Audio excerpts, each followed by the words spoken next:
Hello student. तो आज के इस वीडियो सेशन में हम लोग क्लास 10 का जो चैप्टर 1 का एक्सरसाइज 1.3 को सॉल्व करेंगे। ठीक है, तो चलिए क्वेश्चन नंबर 1 देखिए क्या है। क्वेश्चन नंबर 1 है prove that root 5 is irrational. Question number 1 में ये बोला जा रहा है कि रूट 5 को हमें क्या करना है, इरेशनल प्रूफ करना है। तो देखिए इस रूट 5 को इरेशनल प्रूफ करने के लिए हम लोगों को मेथड ऑफ कॉन्ट्राडिक्शन को यूज करना होगा। ठीक है, तो ये देखिए मेथड ऑफ कॉन्ट्राडिक्शन का मतलब क्या होता है, मैं एक आपको बताता हूं कि हम लोग क्या करेंगे, पहले इस रूट 5 को इस इरेशनल का रिवर्स मतलब इसका उल्टा, इरेशनल का उल्टा क्या होगा, रैशनल। तो पहले हम लोग क्या करेंगे कि इस रूट 5 को रैशनल मान करके कोशिश करेंगे कि रूट 5 को हम रैशनल प्रूफ करें। और जब हम लोग इसको प्रूफ करने के लिए आगे बढ़ेंगे तो लास्ट में ये पता चलेगा कि हम लोग इसको प्रूफ नहीं कर पाए, रूट 5 को रैशनल प्रूफ नहीं कर पाए। तो जब रूट 5 को हम लोग रैशनल नहीं प्रूफ कर पाए, इसका मतलब वो क्या हुआ, वो इरेशनल ही हुआ, है ना। तो इसी को बोलते हैं मेथड ऑफ कॉन्ट्राडिक्शन। ठीक है, तो चलिए स्टार्ट करते हैं। तो देखिए सबसे पहले क्या करेंगे कि लेट अस अज्यूम दैट कि रूट 5 इज रैशनल, है ना। हम लोग ऐसा अज्यूम कर लिए कि रूट 5 क्या है, एक रैशनल नंबर है। It means root 5 can be written in the form of p/q। क्योंकि ये रूट 5 को हम लोगों ने रैशनल मान लिया, तो रूट 5 अगर रैशनल हो गया तो उसको हम लोग p/q के फॉर्म में लिख सकते हैं, जहां पर p और q क्या होगा, को प्राइम होगा, है ना। अब ये को प्राइम का मतलब, प्राइम नंबर तो आपको पता ही है ना, लेकिन ये को प्राइम का मतलब क्या होता है। देखिए को प्राइम का मतलब ऐसे दो नंबर जिनका हाईएस्ट कॉमन फैक्टर यानी HCF क्या आ जाए, 1 आ जाए। चलिए एग्जांपल से समझाता हूं। देखिए हमारे पास यहां पर दो नंबर दिए गए हैं 6 और 9। अब हम लोग ये चेक करना है कि 6 और 9 क्या को प्राइम नंबर है कि नहीं।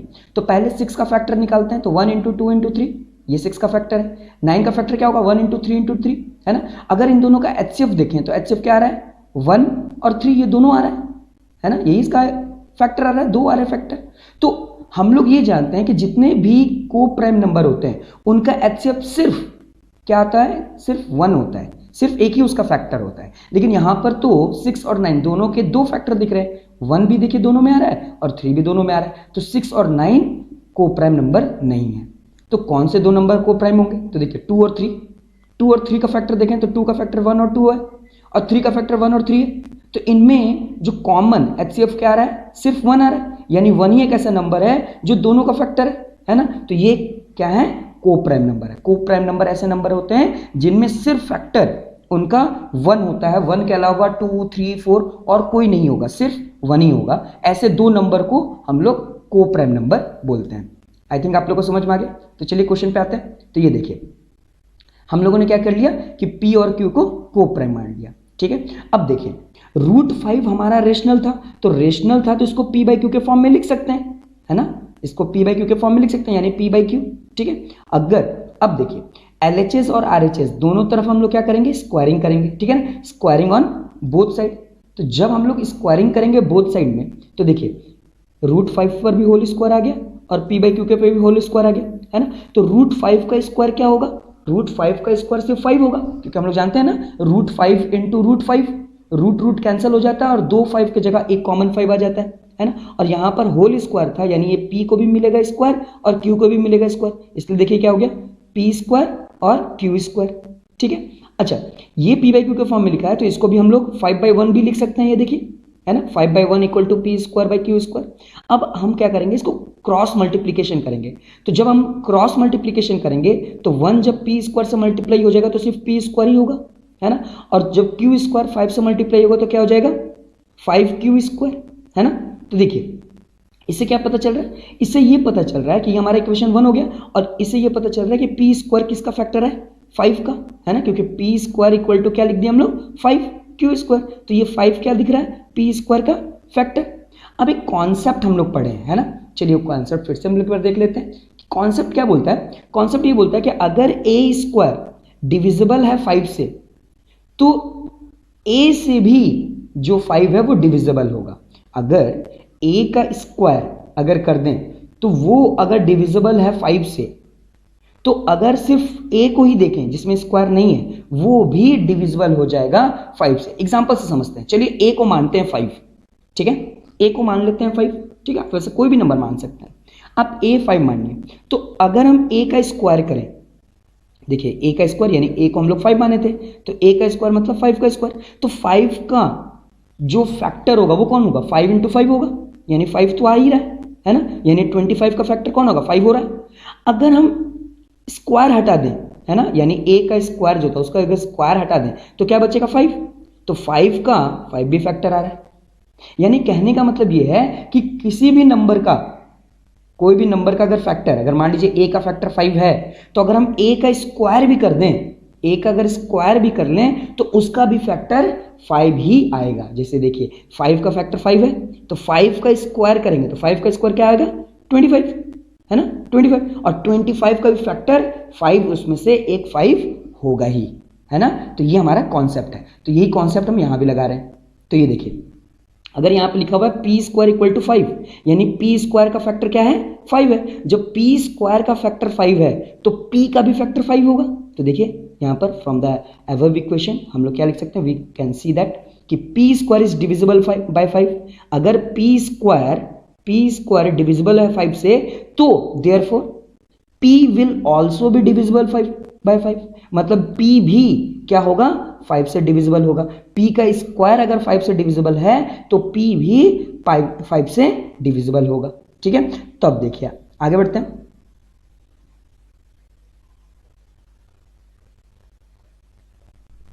तब देखिए तो अगर इस तरीके से है तो हम अब क्या है कि क्योंकि P स्क्वायर जो 5 का डिविजिबल है तो P भी 5 का डिविजिबल हुआ, तो हम P को 5C भी लिख सकते हैं।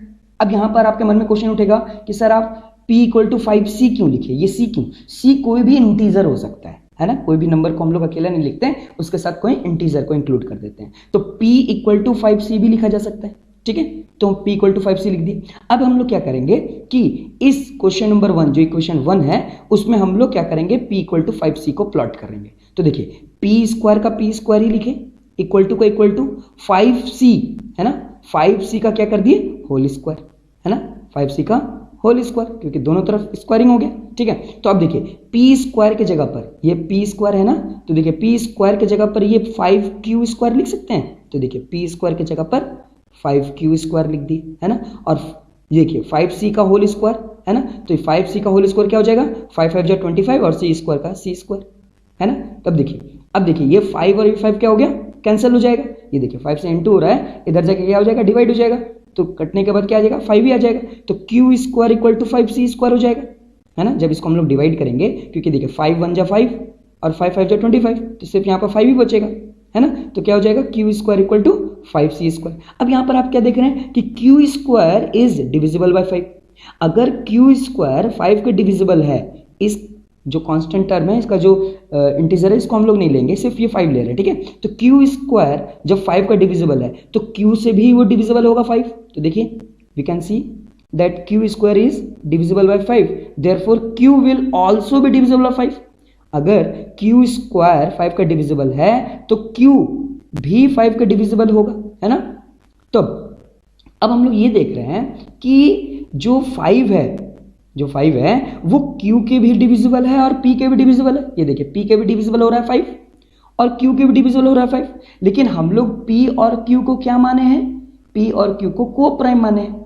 को प्राइम का मतलब क्या होता है, को प्राइम का मतलब होता है कि ये दोनों ही P और Q सिर्फ 1 के डिविजिबल होंगे। लेकिन यहां पर क्या दिख रहा है, यहां पर ये दिख रहा है कि P भी 5 से डिविजिबल है और Q भी 5 से डिविजिबल है ना।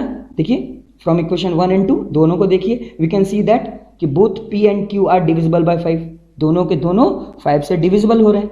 This implies that P and Q are not coprime, मतलब इससे ये पता चल रहा है कि वो दोनों को प्राइम नहीं है। जब को प्राइम नहीं है तो इसका मतलब कॉन्ट्रडिक्शन अराइज कर रहा है ना। The contradiction arises because our initial assumption is √5 is rational, है ना। हम लोग जो स्टार्टिंग में सोचे थे कि √5 क्या है रेशनल है, लेकिन वो रेशनल नहीं होगा क्योंकि वो को प्राइम नहीं हो पा रहा है, ठीक है। तो लास्ट में क्या लिखेंगे, हेंस √5 इज इरेशनल, यानी कॉन्ट्रडिक्शन अराइज हो गया। जो हम लोग सोच रहे थे कि √5 को हम लोग रैशनल प्रूफ कर देंगे, लेकिन रैशनल प्रूफ नहीं कर पाए, किसके कारण, इस को प्राइम के कारण, क्योंकि हम लोग P और Q को क्या माने थे को प्राइम, लेकिन यहां पर हम लोग जब प्रूफ कर रहे हैं तो p और q को प्राइम नहीं हो पा रहा है। जब को प्राइम नहीं हो पा रहा है तो जो हम लोग सोचे थे कि √5 रेशनल होगा तो वो रेशनल भी प्रूफ नहीं हो पाया। तो जब रेशनल प्रूफ नहीं हुआ यानी कॉन्ट्राडिक्शन हो गया, इसका मतलब कि ये इसका उल्टा, इसका रिवर्स, यानी रेशनल का रिवर्स क्या हो गया, इरेशनल, यानी √5 क्या होगा, इरेशनल, है ना। चलिए आगे सॉल्व करते हैं। चलिए क्वेश्चन नंबर 2 सॉल्व करते हैं।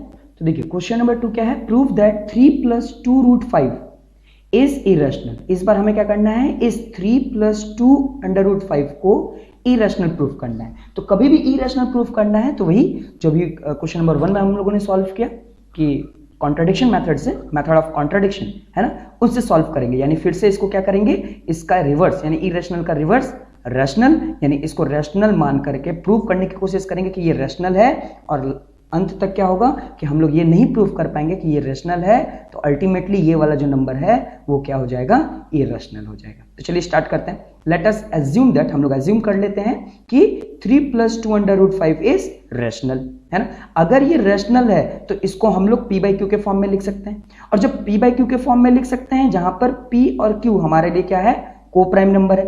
को प्राइम मैंने नंबर बताया था ना, ऐसे दो नंबर जिनका हाईएस्ट कॉमन फैक्टर क्या हो, सिर्फ 1, उसके अलावा और किसी के वो फैक्टर ना हो। तो देखिए जब हम लोग 3 + 2 √5 p/q के फॉर्म में लिखे तो इक्वल टू क्या हो जाएगा, p/q, है ना। जब p/q हुआ तो अब देखिए ये 3+ में है, जब ये LHS से RHS की तरफ ट्रांसपोर्ट होगा तो ये माइनस हो जाएगा, है ना, 3 आ जाएगा। यानी ये देखिए 2 √5 यहां पर इक्वल टू का इक्वल टू p/q, और ये जो प्लस था ये उठकर हो जाएगा -3, ठीक है। अब ये देखिए ये p/q के फॉर्म में, तो इसको भी p यानी 3/1 हो जाएगा, और इसको एलसीएम लेकर सॉल्व करेंगे, है ना। इसको एलसीएम लेकर सॉल्व करने आता होगा आपको, है ना, रैशनल नंबर को कैसे सॉल्व करते हैं। तो जब इसको हम लोग सॉल्व करेंगे तो आएगा p - 3q/q, यहाँ पर q सिर्फ आएगा, है ना। अब आप सोच रहे हो ये 2 कहां से आया, तो ये देखिए 2 √5 के साथ क्या हो रहा है, मल्टीप्लाई हो रहा है ना। तो जब ये LHS से RHS की तरफ जाएगा तो ये मल्टीप्लाई इधर आके क्या हो जाएगा, डिवाइड हो जाएगा। हम लोग जानते हैं ना, प्लस जब इक्वल टू के इधर आता है तो क्या हो जाता है, माइनस हो जाता है, इनटू जब इक्वल टू के इधर आता है तो क्या हो जाता है, डिवाइड हो जाता है। तो यहां पर देखिए 2 और √5 आपस में क्या हो रहा है, मल्टीप्लाई हो रहा है। तो जब ये LHS से RHS की तरफ ट्रांसपोर्ट होगा तो ये डिवाइड हो जाएगा, यानी नीचे आ जाएगा। तो जब हम लोग p/q को -3/1, नीचे कुछ नहीं है तो 1 है, जब इसको हम लोग सॉल्व करेंगे तो क्या हमारे पास रेशनल नंबर बनता, p - 3q/q, लेकिन ये 2 जब LHS से RHS की तरफ जाएगा तो ये 2q हो जाएगा। अब देखिए जब हम लोग इसको देख रहे हैं तो p - 3q/2q ये किसके फॉर्म में दिखाई दे रहा है, p/q के फॉर्म में दिखाई दे रहा है, यानी एक रेशनल नंबर के फॉर्म में दिखाई दे रहा है। S P and Q R integer, ये दोनों इंटीजर हैं, ठीक है। और ये किसके रूप में दिखाई दे रहा है, रेशनल नंबर के रूप में दिखाई दे रहा है। तो जब ये रेशनल नंबर के रूप में दिखाई दे रहा है क्योंकि p/q के फॉर्म में है, तो इसका मतलब ये है कि LHS RHS दोनों बराबर होता है। तो अगर ये p/q के फॉर्म में यानी रेशनल नंबर के फॉर्म में है तो √5 को भी क्या होना चाहिए, रेशनल होना चाहिए। देखिए सो √5 शुड बी रेशनल नंबर, है ना, यानी क्योंकि LHS RHS बराबर होता है तो ये p/q के फॉर्म में है तो ये भी, इसको भी p/q के फॉर्म में होना चाहिए, तभी तो LHS RHS बराबर होगा। लेकिन हम लोग जानते हैं कि √5 क्या है, इरेशनल है। तो कभी भी इरेशनल रैशनल दोनों बराबर नहीं हो सकते, रैशनल रैशनल बराबर हो सकते हैं और इरेशनल इरेशनल बराबर हो सकते हैं, लेकिन कभी भी इरेशनल और रैशनल बराबर नहीं हो सकते। इसका मतलब कि RHS में हम लोग को ये रैशनल नंबर दिखाई दे रहा है और LHS √5 क्या है, इरेशनल है। तो ये दोनों में से क्या हो रहा है कि दोनों बराबर नहीं हो रहे हैं। दिस कॉन्ट्राडिक्शन अराइजेस, यहां पर कॉन्ट्राडिक्शन आ गया, ठीक है, क्योंकि हम लोग आवर एजम्पशन क्या था कि ये एक रैशनल नंबर है, लेकिन ये एक रैशनल नंबर नहीं है क्योंकि इरेशनल ही इरेशनल के बराबर होगा। तो हमारा एजम्पशन क्या हो गया, रॉन्ग हो गया। और जब हमारा एजम्पशन था क्या कि 3 + 2 √5 रेशनल है, तो जब ये रॉन्ग हो गया तो इसका मतलब ये क्या होगा, ये इरेशनल होगा। तो इस तरीके से ये क्वेश्चन सॉल्व करेंगे, है ना। चलिए क्वेश्चन नंबर 3 सॉल्व करते हैं। चलिए क्वेश्चन नंबर 3 सॉल्व करते हैं। क्वेश्चन नंबर 3 में 3 बिट दिए गए हैं ना, एक एक करके तीनों बिट को सॉल्व करते हैं। तो देखिए पहला क्या है, इसमें भी इरेशनल प्रूफ करना है, और इरेशनल प्रूफ करना है तो हम वही मेथड ऑफ कॉन्ट्रडिक्शन को यूज करेंगे। तो पहला बिट देखिए 1/√2 है ना, इसे इरेशनल प्रूफ करना है। तो सबसे पहले कॉन्ट्रडिक्शन मेथड में क्या होता है कि हम लोग इसका इरेशनल का उल्टा यानी रैशनल प्रूफ करेंगे, ठीक है ना। पहले रैशनल प्रूफ करने की कोशिश करेंगे और लास्ट में हम लोग इसको रैशनल प्रूफ नहीं कर पाएंगे, इसलिए ये ऑटोमेटिक क्या हो जाएगा, इरेशनल हो जाएगा। चलिए let us assume that 1/√2 is rational number. अगर 1/2 जो है वो अगर रैशनल है तो इसको हम लोग p/q के फॉर्म में लिख सकते हैं, है ना। तो ये देखिए p/q के फॉर्म में है ना। तो अगर हम इसको p/q के फॉर्म में लिख लिए और अगर क्रॉस मल्टीप्लाई करते हैं, है ना, तो ये q 1 से मल्टीप्लाई हो जाएगा। तो q को 1 से मल्टीप्लाई करेंगे तो सिर्फ q होगा, है ना। और ये देखिए ये 2 जब √2 से मल्टीप्लाई होगा तो √2p हो जाएगा। और जब इसको या तो फिर रेसिप्रोकल कर दें, है ना, अगर इसको रेसिप्रोकल करेंगे सॉल्व करेंगे तो हमारे पास क्या आ जाएगा, √2 = q/p। देखिए रेसिप्रोकल का मतलब √2 जो नीचे है डेनोमिनेटर वो न्यूमरेटर हो जाएगा और न्यूमरेटर वाला डेनोमिनेटर में हो जाएगा, है ना। तो देखिए नीचे कुछ नहीं है तो 1 मानेंगे, है ना। और ये जो देखिए डेनोमिनेटर में q है और न्यूमरेटर में p है, तो ये उल्टा हो जाएगा, q चला जाएगा ऊपर और p आ जाएगा नीचे, ये देखिए, है ना। तो इस तरीके से सॉल्व भी करेंगे तो इसी तरीके से आ जाएगा। अब देखिए यहाँ पर RHS जो RHS है वो रैशनल नंबर के फॉर्म में दिख रहा है ना, p/q के फॉर्म में। और जो LHS है √2 हम लोग पहले ही जानते हैं कि √2 क्या होता है, इरेशनल होता है ना। तो हम लोग जानते हैं कि कभी भी LHS RHS जो बराबर होता है इसका मतलब कभी भी इरेशनल और रैशनल बराबर नहीं हो सकता। रैशनल बराबर हो सकता है, यानी LHS में भी रैशनल हो RHS में भी रैशनल हो, या फिर ऐसा हो सकता है कि LHS में इरेशनल हो और RHS में भी इरेशनल हो। लेकिन अभी हमें क्या दिख रहा है, अभी हमें दिख रहा है कि √2 इरेशनल है और RHS में q/p ये एक रैशनल नंबर के फॉर्म में है। तो इरेशनल और रैशनल दोनों बराबर नहीं हो सकते, है ना। यहां पर ये लिखा हुआ देखिए p/q will be in the form of rational number. So इसका मतलब ये होना चाहिए कि √2 भी रैशनल होना चाहिए, क्योंकि ये रैशनल है तो इसको भी रैशनल ही होना चाहिए। लेकिन हम लोग ये जानते हैं, बट वी नो दैट, हम लोग पहले से प्रूव कर चुके हैं कि √2 क्या है, इरेशनल है। ये क्या है, इरेशनल है। अगर ये इरेशनल है तो इसको भी इरेशनल होगा। तो यहां पर क्या हो रहा है, कॉन्ट्रडिक्शन आ रहा है ना। यानी हमारी बात गलत साबित हो गई कि हम लोग 1/2 को क्या माने थे, रेशनल माने थे, जो कि बात गलत है क्योंकि 1/2 क्या है, इरेशनल नंबर है। तो इस तरीके से क्वेश्चन नंबर 3 का पहला बिट सॉल्व होगा। चलिए सेकंड बिट सॉल्व करते हैं। तो देखिए सेकंड बिट में क्या है, 7√5 इसको इरेशनल प्रूफ करना है। तो फिर से वही let us assume that 7√5 is rational. अगर रेशनल है तो इसको p/q के फॉर्म में लिख सकते हैं, जहां पर p और q क्या होना चाहिए, को प्राइम इंटीजर होना चाहिए। तो ये देखिए 7√5 को p/q के फॉर्म में लिखे, है ना। अब ये देखिए 7√5 के साथ क्या हो रहा है, मल्टीप्लाई हो रहा है ना। तो जब ये LHS से RHS की तरफ जाएगा तो क्या हो जाएगा, डिवाइड हो जाएगा। तो क्या हो जाएगा, √5 = p/7q। तो अब देखिए फिर से RHS की तरफ क्या दिखा रहा है, p/q के फॉर्म में वैल्यू दिख रहा है। तो p/q के फॉर्म में जो भी रहता है वो क्या होता है, रैशनल होता है। लेकिन हम लोगों ने ऊपर √5 को इरेशनल प्रूफ किया है ना। तो यहाँ पर वही बात हो गया, देखिए since p/√7 will be in the form of rational number. तो अगर ये रेशनल नंबर के फॉर्म में है तो √5 को भी क्या होना चाहिए था, रेशनल होना चाहिए था, है ना। लेकिन हम लोग ये जानते हैं कि √5 क्या है, इरेशनल है ना। तो इसका मतलब हम लोग का जो एजम्पशन था वो क्या हो गया, रॉन्ग हो गया, है ना। हम लोग का जो एजम्पशन था वो रॉन्ग हो गया, हम लोग कॉन्ट्रडिक्शन अराइज हो गया, है ना। इसका मतलब कि ये जो 7√5 है वो रेशनल नहीं, वो क्या है, इरेशनल है, ठीक है। क्योंकि हम लोग जानते हैं कि √5 क्या है, इरेशनल नंबर है। तो ये अगर LHS इरेशनल है तो RHS भी इरेशनल ही होगा, है ना। चलिए इसका लास्ट बिट देख लेते हैं। ये देखिए लास्ट बिट क्या है, देखिए 6 + √2, ठीक है। 6 + √2 को भी इरेशनल प्रूफ करना है, लेकिन कॉन्ट्रडिक्शन मेथड में क्या होगा कि 6 + √2 को हम लोग रैशनल मान लेंगे। रैशनल मान लेंगे तो ये किसके फॉर्म में आ जाएगा, p/q के फॉर्म में, जहां पर p और q क्या होगा, को प्राइम नंबर होगा, ठीक है। तो देखिए p/q के फॉर्म में लिख दिए। फिर देखिए ये 6 + √2 है, तो ये प्लस जब LHS से RHS की तरफ जाएगा तो क्या हो जाएगा, p/q - 6 के नीचे कुछ नहीं है तो 1 मानेंगे। तो ये भी रेशनल नंबर के फॉर्म में, ये भी रेशनल नंबर के फॉर्म में। अब इन लोगों को सॉल्व करेंगे, है ना, एलसीएम लेकर, तो क्या आ जाएगा, p - 6q/q, ठीक है। और LHS में क्या रहेगा, LHS में √2 रहेगा। फिर देखिए RHS में p/q के फॉर्म में दिख रहा है, तो p/q के फॉर्म में क्या मतलब क्या हुआ, रेशनल है, और रूट 2 को हम लोग पहले भी प्रूव कर चुके हैं कि ये क्या है, इरेशनल है। ठीक है, ये आपके एनसीईआरटी के एक्सरसाइज में भी मिल जाएगा, एग्जाम्पल में भी, कि रूट 2 को किस तरीके से इरेशनल प्रूफ किया गया। वैसे मैंने क्वेश्चन नंबर 1 में भी रूट 5 को इरेशनल बताया है, उसी तरीके से आपको रूट 2 भी कर लेना है इरेशनल प्रूफ। ठीक है, तो हम लोग जानते हैं कि रूट 2 क्या है, इरेशनल है। तो यानी कभी भी इरेशनल रैशनल के बराबर नहीं हो सकता। इसका मतलब दोनों का दोनों क्या होना चाहिए, दोनों का दोनों या तो इरेशनल या तो दोनों का दोनों रैशनल। तो ये तो रैशनल में दिख रहा है, तो फिर इसका मतलब ये है कि रूट 2 को भी रैशनल होना चाहिए। लेकिन हम लोग ये जानते हैं कि रूट 2 क्या है, इरेशनल है, तो इसका मतलब ये भी क्या होगा, इरेशनल ही होगा। तो हमारा एजम्पशन जो था वो क्या हो गया, रॉन्ग हो गया, कॉन्ट्रडिक्शन अराइज हो गया, है ना। तो ये इसका मतलब क्या होगा, 6 + √2 क्या हो गया, इरेशनल हो गया। इस तरीके से ये एक्सरसाइज भी सॉल्व हो गया। मिलते हैं नेक्स्ट एक्सरसाइज में, और कुछ भी क्वेश्चन में डाउट होगा तो आप जरूर कमेंट बॉक्स में क्वेश्चन पूछिए। Okay, thank you, bye bye.